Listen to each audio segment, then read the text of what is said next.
Hey, welcome back, everyone, here to Veteran Nation. I'm here, as always, with my buddy TC. TC, how you doing? Well, I'm tired. I'm back to working full time. So Yeah, being a part of the working world is and not try fun. and part of that full time is trying to coordinate with you to get this done. Oh, I know, and we've had some crazy things. We'll get into all the craziness in both of our lives, here in the show. But first, we're gonna start off soft with our headline. So, I think you might. Do you like pizza? Do I? This is not. This is not a Matt Damon. How about them apples type. No, you like pizza? Well, of course I like pizza. What red-blooded American male doesn't like pizza? You like pineapple on pizza? That's not pizza. Well, there's a new topic. Out of Bangkok, Thailand, there's a major fast food chain has been promoting its Crazy Happy Pizza this month, and under the radar product topped with cannabis leaves. It's legal, but you're not going to get high. So I really don't see what the point of it is because normally you have the pizza after the cannabis. I'm trying to I'm trying to figure out what the pineapple had to do with that.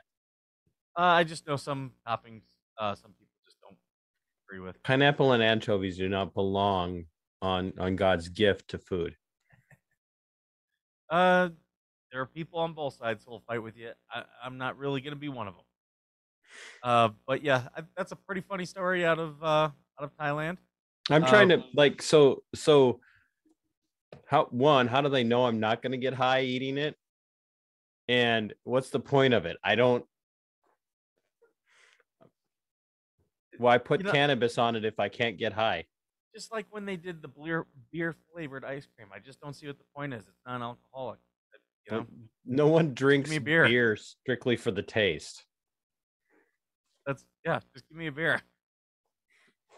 So this it is the holiday season, so this next headline, the Reindeer burglar is wanted by New Hampshire police over a school break-in. Police have released a sketch of an antlered suspect wanted in custody with a burglar at a New Hampshire school. Wanted, the Reindeer burglars, the Barnstead Police Department wrote Sunday on Facebook, in a slight flight of fancy on the local hoof ruminants. We are investigating a burglary at the Barnstead Elementary School, reported to BPD at 12:20 p.m. today. Police say they responded to a report of a broken window at the school and were surprised to discover a 10-point buck inside the school lobby. Now, I don't know about you, but I get offended at some of these stories because this time of year is tough for me because, and I can really sympathize with anyone who's had a grandparent die by a reindeer stampede. So it's tough for me. Your grandmother did not get run over by a reindeer. No, no, vodka. That's what killed grandma.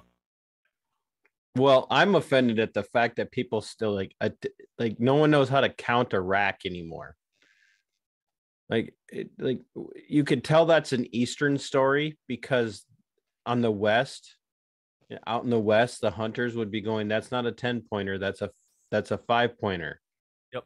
You don't get to count both sides. Is that a Minnesota? Is that how Minnesota they fall into the Western rules? No, they like people are like, I saw a 10 pointer today. And I'm like, wow, that's a big rack. And they're like, what do you mean? That's pretty normal. And I'm like, no, that's a big rack. That's 10 points on one side.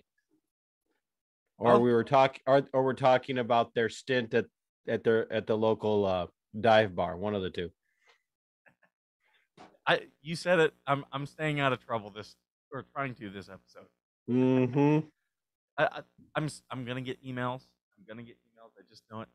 Uh, so this next story, former manager of DoD Airspace Threat Program says UFOs are real.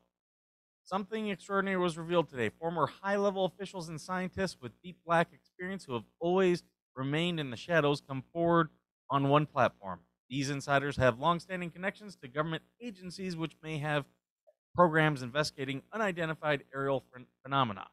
The team includes a 25-year veteran of the CIA, director of operations, a Lockheed Martin program director for advanced systems at Skunk Works, weird name, and a former deputy secretary of defense for intelligence. Um, so yeah, what's your UFO story? You got one?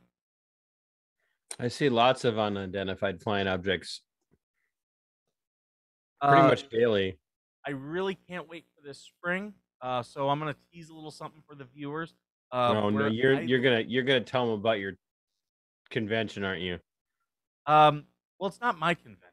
They do a convention out here for aliens, and I am going to actually take our cameras, go out there with a couple people, and we're going to talk to these people. I really enjoy this type of stuff. This is doing events like that is what I wanted this show to do. This is what you wanted Veteran Nation to be about. Oh yes, this is to me as a veteran. This is entertaining. This is what we used to talk about in the smoke pit. So these are the type of things that I want to get into. I really want to find some veterans who like search for like Bigfoot or ghosts or UFOs, and bring them on the show and talk with them.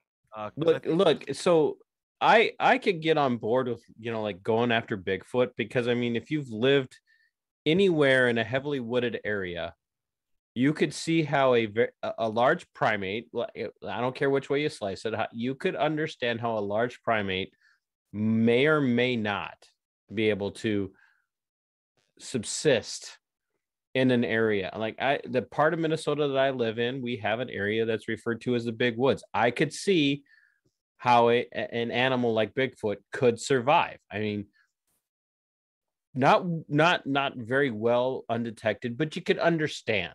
Okay, Absolutely. you could understand that. However, there's two types of people I don't understand. One, alien conspiracy theorists and flat earthers. I do I like If I we bring a don't know. flat I'm earther sorry. You know, like this is just to make fun of them. if we bring a flat earther on, I am going to bring up the moon. And the moment they start talking about the moon landing being faked, I'm gonna be like, wait. You're telling me you believe that there's a moon? Really? This guy will believe anything the government tells him. So you'll know we bring someone like that on. You'll know exactly when I'm having fun. I'm busy that day. That's but yeah, UFOs. I I'm interested in the topic. I'm not saying I believe anything one way or another. I'm just gonna sit here and listen and entertain. That's I'm look. I believe there are UFOs. the There are government's all giving sorts us of more and more. unidentified flying objects. The government is giving us more and more. And this article talks about F-18s and aviators approaching different vehicles in the sky. So I'm not gonna. I'll say this: I've known several pilots. They're intensely fun and entertaining people. Uh, but I probably would believe them if they told me they saw something. Moving on. So this next one is actually from the military Wait a minute. times. Wait a minute. Wait a minute. I got to go back. Yeah. Are these the guys that would be likely to eat the pizza with the cannabis on it? I don't know that, but they have probably gone to SEER training, which means they have likely eaten bugs. Everyone who's been to SEER training, that's the first question I ask them: eat the bugs? And they're always like, "Oh yeah, I did."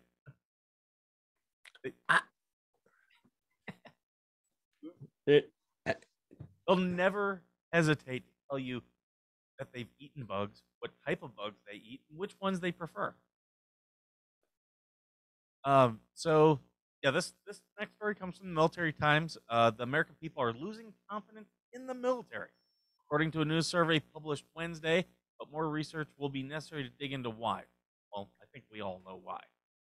We've got generals who are telling us that the problem with everything is that slavery once existed and we're not trans accepted. For the third year in a row since it launched in 2018, the Reagan Institute National Defense Survey found a declining percentage of its 2,500 respondents who reported high confidence in the military across political, gender, age, and other demographics. The survey also has questions about confidence in Congress, the presidency and the Supreme Court, law enforcement, the media, and other institutions. I think people just, in general, are not happy. But confidence in the military began to fall in 2019 from 70% to 63%, and then down to 56% earlier this year. In the 9 months since the last survey, confidence dropped down to 45%, the sharpest decline and the lowest level of confidence in the military since the survey began. This is supposed to be the fun part of the show. It is, but I will bring up things that are relevant. It's all the headline. I think the things that we talk about, I think we can understand why people are not as confident in the military. We've talked about the issues on the show. The military has been a social proving ground for a long time. I mean, for the last 20 years or so, easily, the military has been a social proving ground. Way beyond that. Right, but I'm just saying. I would say probably going back to Woodrow Wilson. I'm not. Yeah, I won't argue that, but let's just be honest. Especially for the last 20 years, the military has been a social proving ground. It has been on the forefront, like every other government entity, and I use the term government in the way that the general public does. The military's just been there. That's what they do. That's where they're at right now, and we have to understand that people are catching on.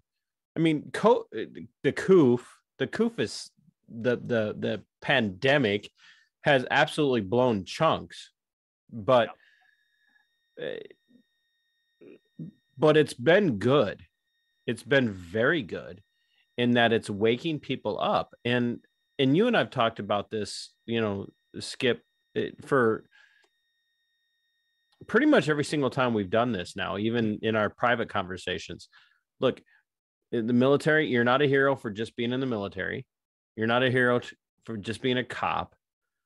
And if the definition of hero is now to be defined by working at a grocery store or being a nurse or being a health tech at a long-term care center, then no one's a hero or everyone's a hero. And that was kind of the thing with the military for a long time, is you could look at it and you could go, look, there are some people who really love their country, and they're willing to put their lives on the line. And what we're seeing now is this massive shift in conservatism and libertarianism. No matter what type of the reactionary Fox News conservatives are like right now, no matter what, the military is always going to, whatever the military commanders say we should do, we do, and it must be right. But like we've got Republicans out there who are supposedly the pro-military guys, literally advocating for nuking China right now and nuking Russia because we've had just because. If you don't believe me, look it up. The Republican members of the House and the Senate are out there talking about not in a amorphous way. They're literally talking about the potential for using nuclear weapons on Russia if they do invade the Ukraine. And why? And that's why the military is losing favor with the American people, because the commanders are out there advocating for war at all costs, not just war, which is an incredibly important doctrine, but war at all costs. And if you have ever heard the phrase military industrial complex, Skipper and I can tell you for a fact it exists. Yep. It exists to keep itself in business. And the other thing, just to build off of that, you run into a lot of people in military circles who, they advocate things that are not strategically sound. There are some times where it's like, okay, I can see why you're doing this. And this is what I always confronted people who wanted us to stay involved in Syria. I was like, I don't see what the strategic advantage Syria brings us. And if someone can answer that for me, let me know. Just confronting people, I think the Iraq War really was a good demonstration that just being there to confront people is not really a sound strategy. You need to have more than that. And that's Syria really jumps out. So I used I used to argue for that. Like, oh, it's better to kill the terrorist over there than have to kill him here. Mhm. And the problem with that is that we weren't killing them here either. They were killing us. And I was talking about this the other day. The one thing that surprised me so far about the Biden administration that Democrat presidents tend to want to do is do air superiority campaigns, because it normally is just an investment of money, not really a lot of carpet bomb manpower, them not a into lot of risk. submission. Yeah, and but the problem with that, as many of us saw in the last couple wars that we've been involved in, is that really separates us from the population that's being bombed. It doesn't endear us to people. That makes us a faceless enemy, and doesn't really, again, help us strategically.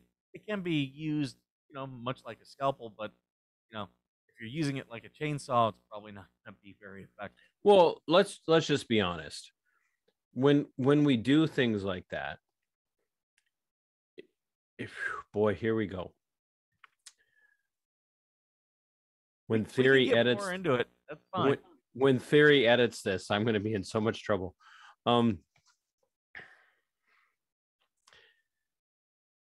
War crimes are those things done by the loser. Yep. With rarely ever any thought put into whether or not the victor committed any war crimes. Mm-hmm. And so while what the Germans did during World War II, what the Third Reich did during World War II, and quite honestly, just the entire German population, just through compliance, did through World War II, was evil. Mm-hmm. Were we any less evil for interring Japanese people? Yeah. Or dropping to be the only country, the only nation in the history of the world to ever use nuclear weapons in an act of war, and killing not just military people, but murdering thousands upon thousands of civilians, all in the name of ending the war. That's a war crime. If we had lost, we would have been in the same boat as Germany. General Patton actually conducted several investigations into Americans who were summarily executing not just the German Waffen SS, but also German regular soldiers. And that all came out back in 1991. So it was covered up by our military for a very long time because it was deemed not strategically advantageous for us. And watch the hate mail come in when I said that. I mean, just think about it. We dropped 2 nuclear weapons on Japan, and the people are going to come out in droves when they hear me say that. That's a war crime. We killed civilians, all in the name of ending a war. Mm-hmm. If that had been done to us, people would have raised hell. Well, I'm going to segue into this next headline because we have the military's eroding confidence with the American people. We've got what we just discussed. And then we have CNBC host Jim Cramer, who believes that we should have a nationwide vaccine mandate and the military should run it. CNBC host Jim Cramer expressed outrage at Americans who have refused to get vaccinated against the virus and suggests the White House consider creating a universal vaccine mandate for all people in the United States. So it's time to admit that we have to go to war against COVID because, we've won the war on poverty, we won the war on drugs, all that stuff. Cramer said that on his long-running business program, Mad Money on Monday, require vaccination universally, have the military run it. If you don't want to get vaccinated, you better get ready to prove your conscientious objector status in court. I kind of thought that's what most people are doing right now. Well, thank you, President Trump, because quite honestly, that was Operation Warp Speed.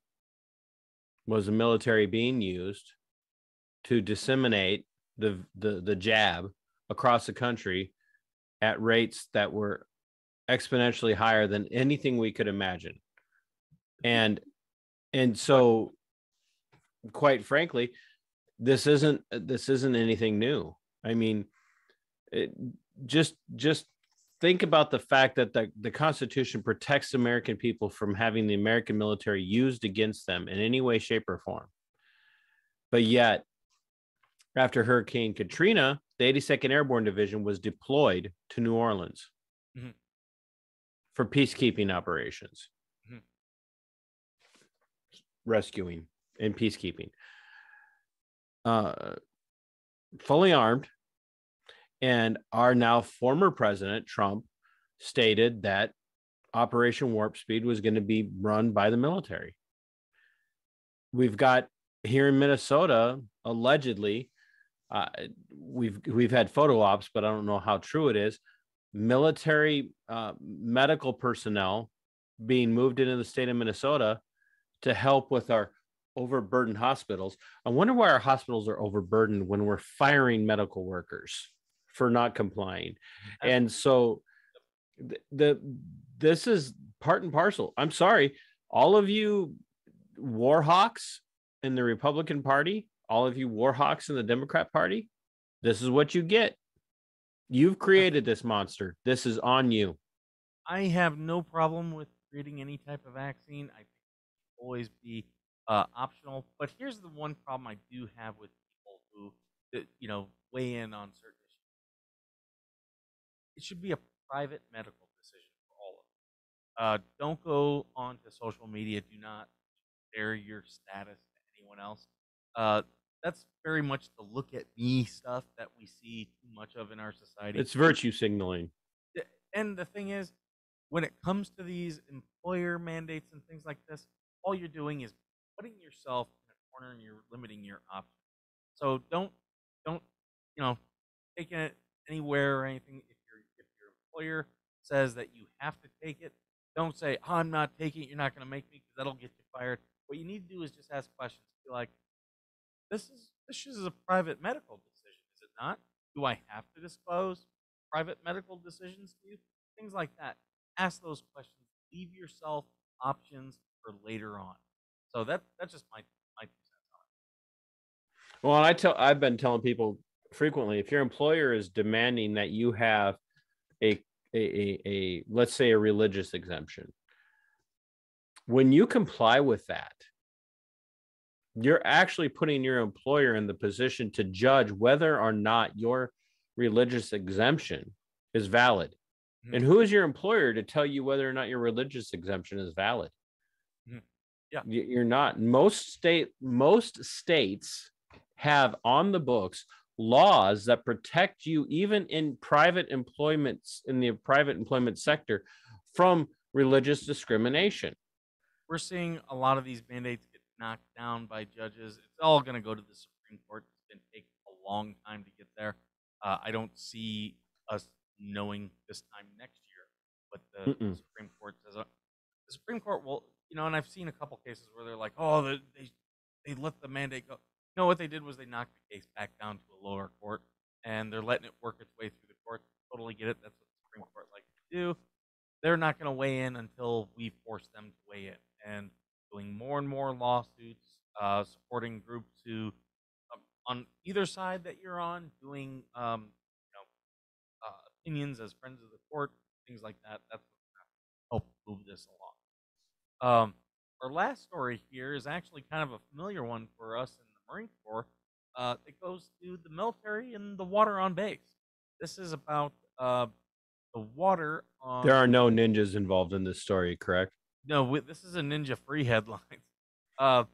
So this is a family in their house on Alea Manu Military Reservation in Hawaii. They smelled fuel in their water. I don't know if it was JP8, but they did smell fuel. They did call poison control, and they started making connection with their family's symptoms, which were unexplained headaches, nausea, stomach pain, mouth sores, throat, and eye irritation, exhaustion, irritability. Her 14-month-old twins also had diarrhea. So basically, they were eating in the mess hall every day. Well, for a lot of families out there, a lot of Marine Corps families, for 30 years, the Marine Corps was giving poison water to its people on Camp Lejeune and knew about it, didn't do anything, and then when confronted with it, then lied about it. So, what? Yeah, the military. They'll never admit you're wrong. That's one thing I did learn as an officer, because if you do that, then They're just going to say that you're wrong. But yeah, that's the again. This goes back to the very bad word that we have dealt with in the military, liability. And rather than officers standing up and saying what's right, uh, you get these lawyers who are claiming that no, there's liability issues. I do not have anyone knocking at my door. We actually have a storm going right now, and the wind blowing is driving my dog nuts. And that's supposed to be your support dog. She's quiet when she's got her vest on. When we come home and her vest comes off, that's when she goes into guard dog mode. But I'm not going to guard. I'm just going to warn you that something's going on. There's a storm happening. She's a problem identifier, not a problem.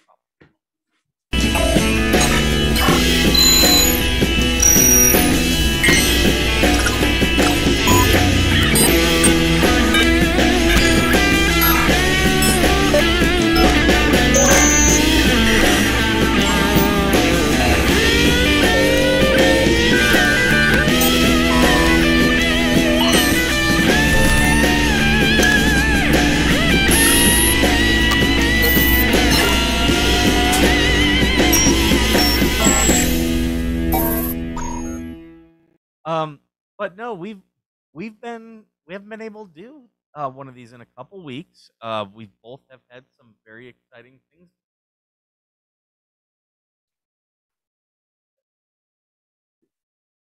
Letting me know that it's very bad out. Is it very bad? It yeah, we actually almost had snow here last night. So I think we almost had snow. Like we almost have snow in June. Yeah, but you just got to understand the people here, like right now, the high is in the 60s. People are bundled up. They have their winter coats. And yeah, they are. It's almost an emergency condition for these people. I was working in our first snowstorm. I drove home in our first snowstorm. I grew up in Ohio. I'm that weird guy that walks around in his basketball shorts outside. They're looking at me like you're weird. You're that weird guy, whether you're wearing basketball shorts or not. So, yeah, so Skipper, you had an interesting week last week. Yes, I did. And for those of you who watch the show but are not a part of our Facebook group, join our Facebook group and you can actually watch the full live stream. I was denied service for my service dog, and while I was waiting for the sheriff's deputies that were coming, you should put her on camera. Well, right here. Introduce her. She, yeah, they wouldn't serve me because she was with me, and then I was physically attacked, and yeah, so nothing like more legal stuff that I'll be dealing with. Just as like getting things off my plate, it's like okay, yeah, now I've got to deal with being attacked, and TC will be talking about this in the future. The interesting thing is, like, I don't know if I sent you the pictures. I did have I remained non-violent. A lot of my PTSD things I was using on the live stream to keep myself calm. But yeah, when it happened, I was like, you know what? I'm not gonna fight back. I'm just gonna do what I can to get through this situation. I wasn't seriously hurt physically. I did have footprints on my chest, my arm where I was stomped on. I do have. You were treaded upon. I quite literally was. They were stomping on my arm, trying to get my foot or trying to get my phone out of my hand because I dialed 911. That's why the screen ends. I dialing 911. So we'll move on from there because that's that. I'll cover that on my own. So yeah, check TC's show. I'm gonna give him the whole stream, and whatever you want to say about it, say away. We will not be watching the whole thing because it's mostly just Skipper sitting there smiling until they assault him. So, yep. And I mean, if there's anybody that deserves to be assaulted for their smile, I was really doing such a good job of remaining calm and trying to You did be a nice. you did a great I'm proud of you. As a Marine, you kept it together. Yep, I was. I had no reason to not. And I still don't get why they chose to escalate. You know, I I do have empathy for other people. I don't know what's going on in their life that would cause someone to want to go violent, put hands on someone. But I can't control other people. I only control what Well, you did a great job, and we will, like I said, we will be talking about that. So, um, as veterans, one of the things that we've done in our lives is take that oath, right? Mhm. And that oath is to defend our country, to defend the republic, to defend the republic, to defend the Constitution from enemies, both foreign and domestic. And we kind of expect that that's going to go somewhere and it's going to lead to something. So I had an interesting week, as many of you might know. I have been very active on that front with when it comes to constitutional issues since well before I met Skipper. And this last week, I was subpoenaed to testify in a trial against a friend. Mhm. Now, that's bad enough. Bad enough that I was forced to miss. Did they actually call you? Did they call Oh you? yes, they did. They Okay. actually did call me, and that's where this is going. So, um, I was the very person who subpoenaed me is the very person who shall we say did her level best to attack me and to um, force me out of the career that I once loved Mhm. and help me see. And I thank her for this to some degree. It helped me open my eyes to the corruption that is the justice system, the legal system in this country, not just in the state of Minnesota, but just overall in the United States. And That very person is the one who subpoenaed me. I do want to give fair warning that when she is up for re-election, we will be supporting her talent. Oh well, that's we don't have to worry about that because she's hired. She's not voted in. Oh, okay. I So, thought she was but okay. there is a city council that can be dealt with in Okay. that regard, and a mayor, and We and can deal with so them. we'll work on that, right? So the very person who in one of her statements stated that she's scared of me because my rhetoric is so violent. And I even tried to have a conversation with her last Wednesday. So on the 8th, when she approached me to tell me what I was, we'll get there. She approached me to speak to me about my testimony, and I said, hey, Ms. Martinez, I just want you to understand. I know that we don't see things from the same perspective. We don't see eye to eye on these things, but I've never been a danger to you, and I would never advocate for violence or harm against you. And she said, well, I know that, but your rhetoric is violent and dangerous, and it's inappropriate. After she proceeded to tell me, and I quote, while you're on the stand, you're not allowed to talk about the Constitution or the law. Now, as a veteran, sitting in a court of law, which is built upon the Constitution, I was just told by a prosecutor I couldn't mention the Constitution or the law. And she was backed up by the judge on this case, who then proceeded to rule against her because she tried to bar me from being in the courtroom after I testified.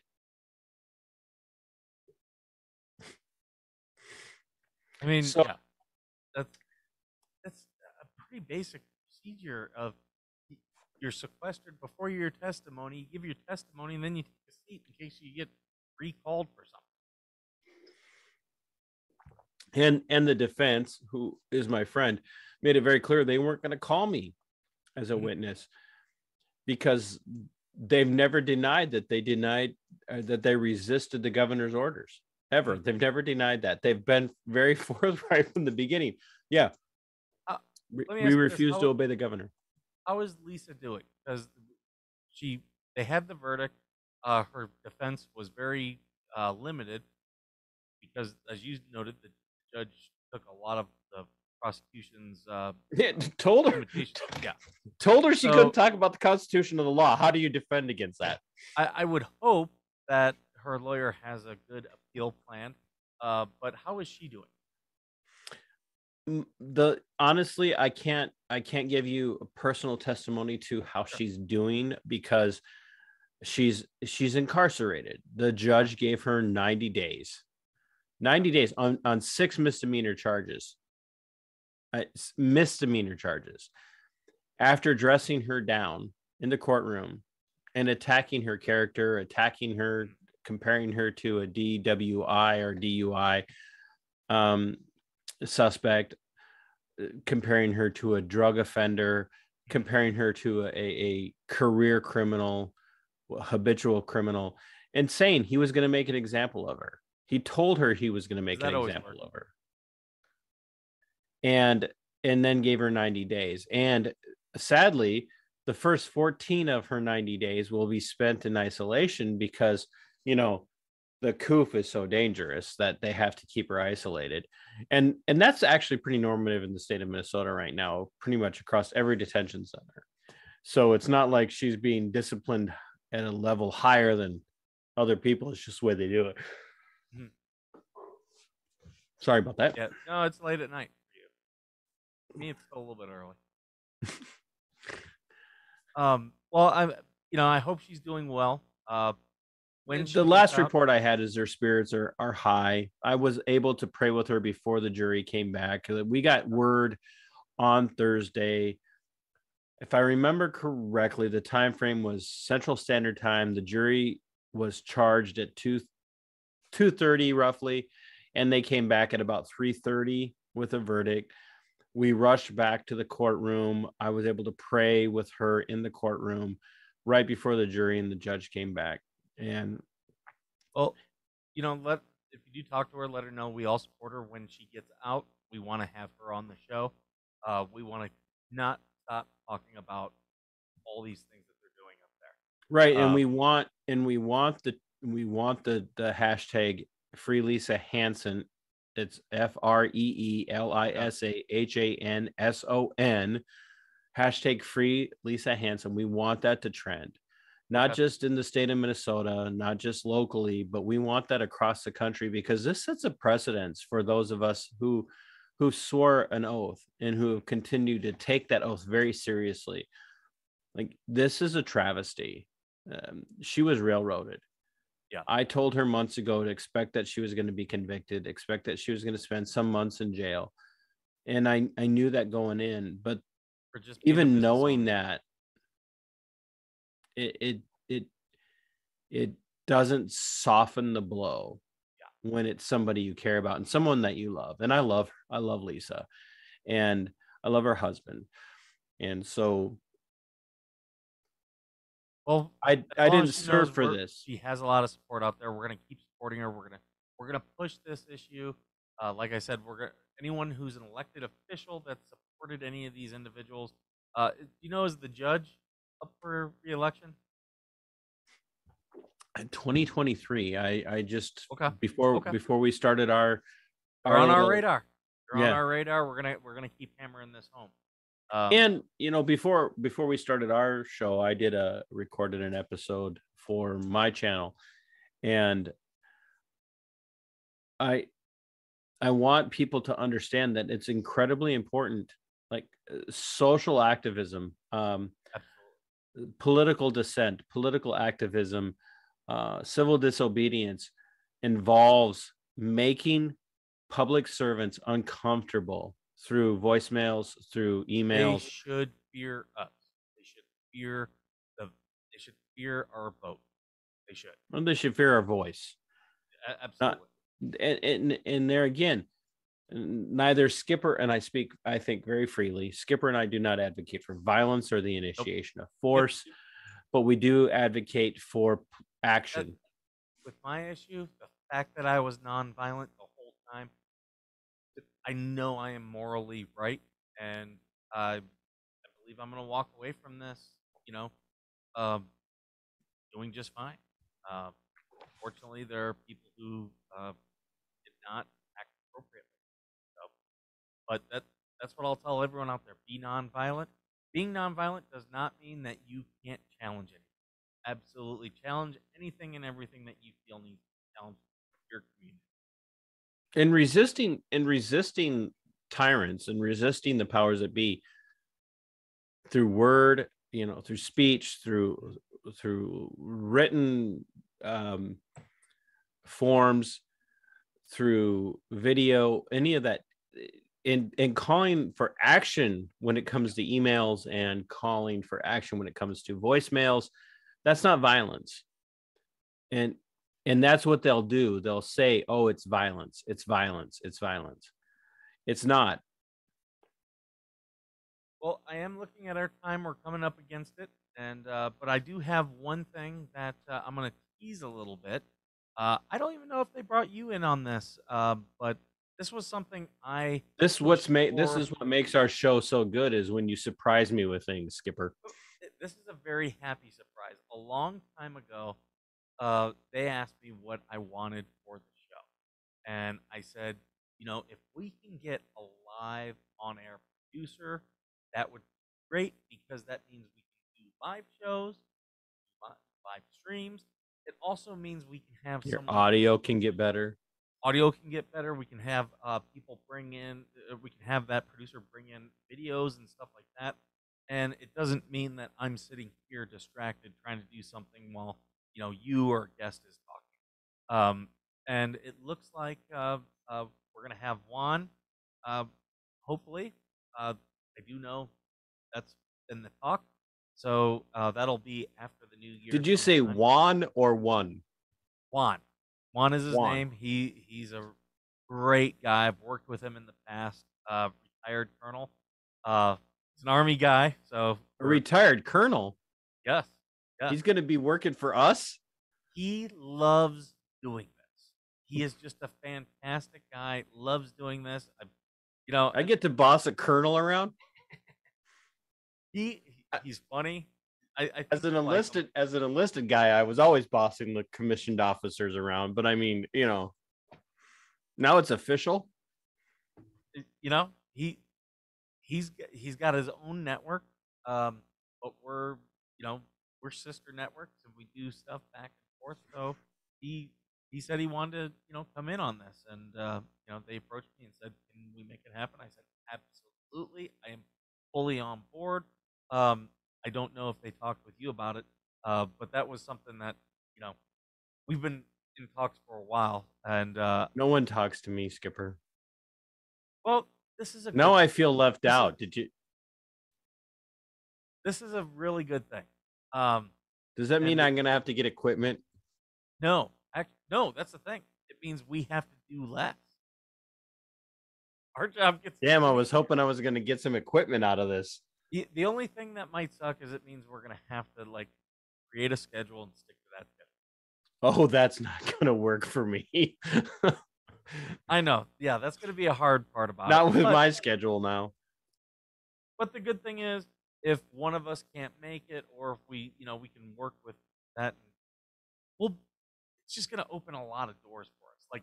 We will be able to live stream on our platforms and have him pick it up and put it out on the network.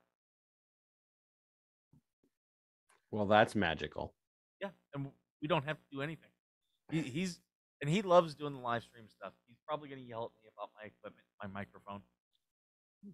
Yeah, he should. Your audio tonight is horrible, Skipper. Is it? No, it's so bad. Theory is going to kill. She's not going to put this out. She's going to make us re-record this. If she does, she does. Hey, I'm here to support. It's our show, but we're here to support.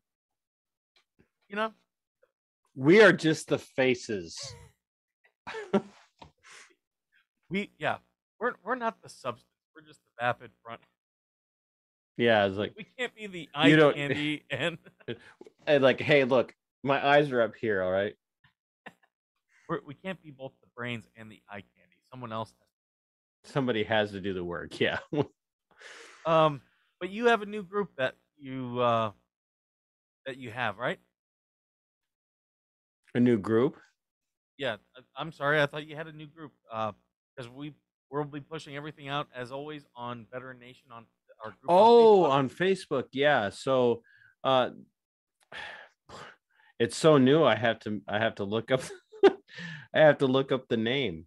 You Well, go while you're doing that, I'll well, tell everyone. Skipper, what do you do that? What do you do this stuff to me?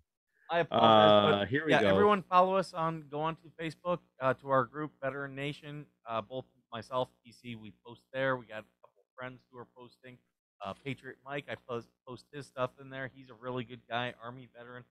You can follow the show, all the news and everything on @Vet Nation Show on Twitter. Uh, Rumble's doing some really cool things. You're on Rumble. They just announced a partnership with uh, Trump's media group. They've also bought On Locals, so I'm looking at right now starting us up an On Locals page. Did you say Rumble bot on locals? They did buy On Locals, so uh, that is like now your alternative to Twitter and YouTube. And from what I understand, Rumble pays out way better than YouTube. But the big thing is, It does indeed. Yes, it does actually. what they I've don't do is delete your content without telling you, because YouTube does that. Yeah, so I have started a new Facebook group, Patriot Action Point, Political Prisoners and Dissidents Unite. You got to warn me ahead of time when we're going to talk about it. It's spawned by what's happening to Lisa, but like quite frankly, what's been happening to me for the last year and others. We have got to get together and we have to stand together on these topics, on these issues. Lisa was made an example by this judge in Freeborn County, Minnesota, the third judicial district in the state of Minnesota. He's a chief judge, and this sends a message across the United States. And we have got to stand united in these situations. Because it's not just Minnesota, it's not just Oregon, it's not just New York, it's the entire country right now, ladies and gentlemen. Absolutely. The judicial system is corrupt. It is corrupt, and that's our fault. And bad need. The judicial system and the prison systems are both in bad need of right. And so we've got to stand up. We've got to take action, and we need action points. And that's why I started the group. Right now, it's predominantly focused on Lisa. But as we move forward, we're going to look at trying to bring other people in, people who are fighting the fight, whether it be school boards or city councils, county commissions, at the state level, at the federal level. We want to bring people in, tell their stories, and find out how we can help them, because it doesn't have to just be people in your hometown. It can be people from across the country. And before we sign off, go ahead and plug your Rumble page. Well, I've got the same channel on YouTube and Rumble, Minnesota Black Robe Regiment. The content has not been as fast and as furious as of late, because I had to get a job. I had to get a job. The wife was like, "Get out of the house." So I got out of the house, and now she's like, "You're never home." So, but I am still putting out content, and I would love subs on both YouTube and follows on Rumble.